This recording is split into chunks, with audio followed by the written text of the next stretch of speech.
Dulu saya kira menjadi seorang dokter itu tugasnya adalah memberikan jawaban.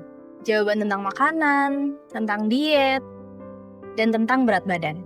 Sampai akhirnya ruang praktek mengajarkan saya sesuatu yang tidak pernah diajarkan di buku kedokteran.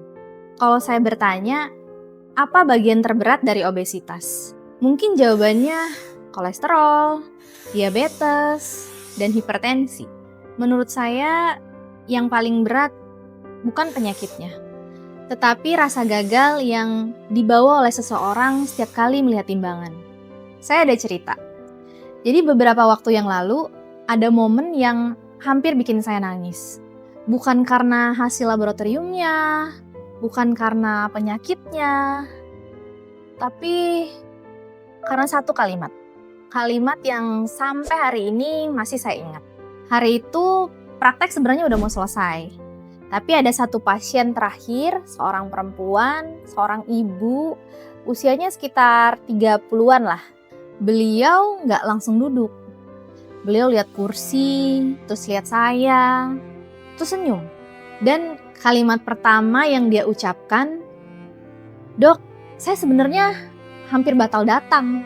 Saya cuma ngangguk." Terus beliau lanjut nih ngomong, "Saya takut, Dok. Nanti jawabannya sama lagi. Cuman disuruh kurangin makan." Terus saya nggak langsung jawab.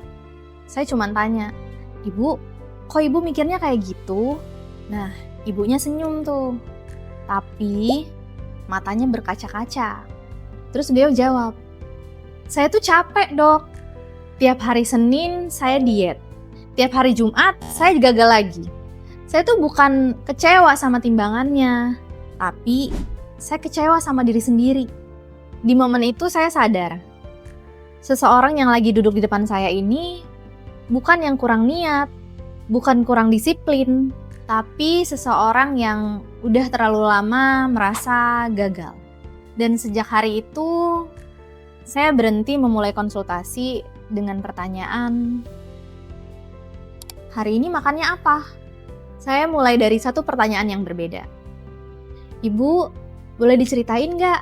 Sekarang yang lagi ibu rasa apa?" Kalau saya jujur, beberapa tahun yang lalu mungkin saya akan jawab, "Kita kurangin lagi ya Bu makannya."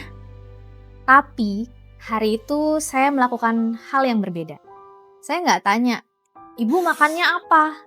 Tapi saya justru bertanya, "Ibu tidurnya gimana?"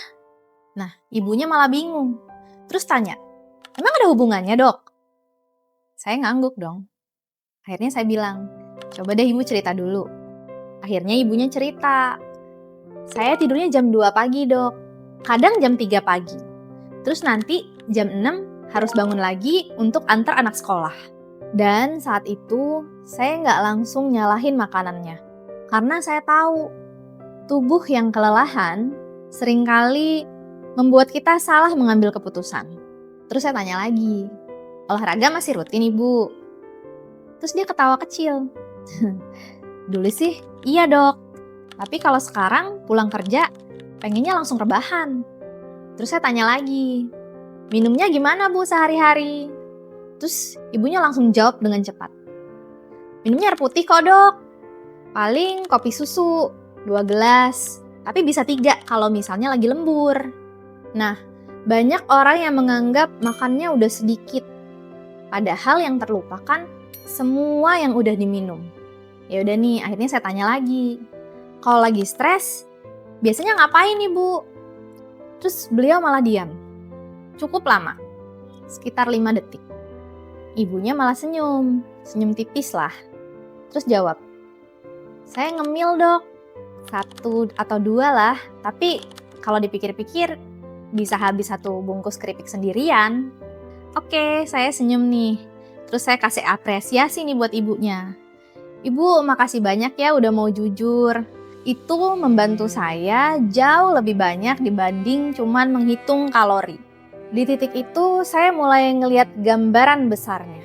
Jadi ibu ini gagal diet bukan karena kurang disiplin, bukan karena malas, bukan karena kurang niat, tapi karena ibu ini lagi menjalani kehidupan yang sangat melelahkan. Dan disitulah saya kembali membuka Pedoman Nasional Pelayanan Kedokteran. Saya ingin memastikan apakah yang ada di ruang praktek benar-benar didukung oleh pengetahuan.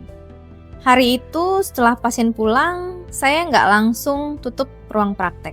Saya duduk, saya buka laptop, saya membuka lagi Pedoman Nasional Pelayanan Kedokteran Obesitas. Bukan karena saya ragu, tapi apa yang saya lakukan itu harus dipertanggungjawabkan.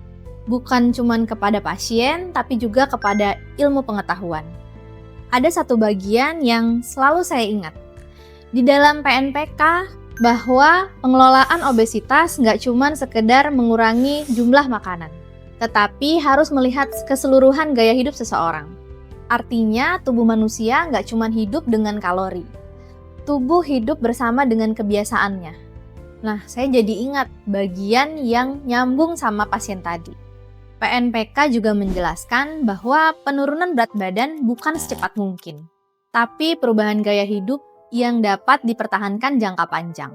Di media sosial, kita sering lihat turun 10 kilo dalam 1 bulan.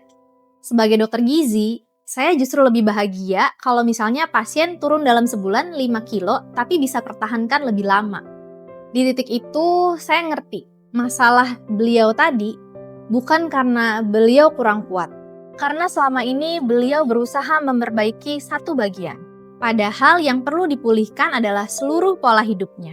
Dan mungkin kalau kamu udah nyoba berbagai macam diet tapi tetap gagal, berarti yang perlu diperbaiki bukan tekadnya, tapi cara kita memandang masalahnya. Nah, setelah sebulan, nama beliau muncul lagi nih di daftar pasien. Beliau masuk, tapi ada satu hal yang berbeda. Kali ini beliau langsung masuk duduk tanpa ragu. Nah, beliau langsung cerita nih, "Dok, saya berat badannya emang belum banyak turun, tapi tidur saya udah mulai cepet, udah nggak minum kopi susu 3 kali sehari lagi, dan udah mulai jalan kaki bareng sama anak saya." Terus ibunya ngeluarin handphone, terus nunjukin foto. Isi fotonya bukan foto dia turun berat badan atau timbangan, tapi isi fotonya adalah foto dia sama anaknya. Habis itu ibunya lanjut cerita, "Kemarin anak saya juga bilang, Dok, Mama sekarang udah gak cepet capek lagi ya." Saat itu saya sadar, ternyata yang berubah bukan cuman timbangannya atau berat badannya, tetapi hidupnya. Sebagai dokter, saya memang belajar menghitung kalori, membaca hasil laboratorium, dan memahami penyakit. Tapi, pasien-pasien saya mengajarkan sesuatu yang jauh lebih besar, bahwa tidak semua orang datang cuman karena ingin kurus. Ada yang pengen bisa main lagi sama anaknya, pengen gak sesak ketika naik tangga, percaya diri saat difoto. Bahkan ada yang pengen gak benci lagi sama dirinya sendiri. Dan saya rasa inilah alasan sebenarnya kenapa saya memilih menjadi dokter gizi. Kalau hari ini kamu sedang berjuang menurunkan berat badan, sudah berkali-kali gagal, sudah mencoba diet, dan kamu sudah mulai kehilangan harapan, saya ingin bilang, mungkin yang gagal bukan kamu. Mungkin yang gagal adalah cara kita melihat tubuh kita sendiri. Tubuh itu bukan musuh. Tubuh itu adalah teman. Mungkin dia mau kasih tahu sesuatu yang dari dulu harusnya kita dengarkan. Kalau cerita ini mengingatkan kamu pada diri sendiri atau pada orang yang kamu sayangi, saya berharap kita sama-sama belajar. Karena di channel ini bukan cuma membahas tentang makanan, tapi saya ingin membahas tentang manusia.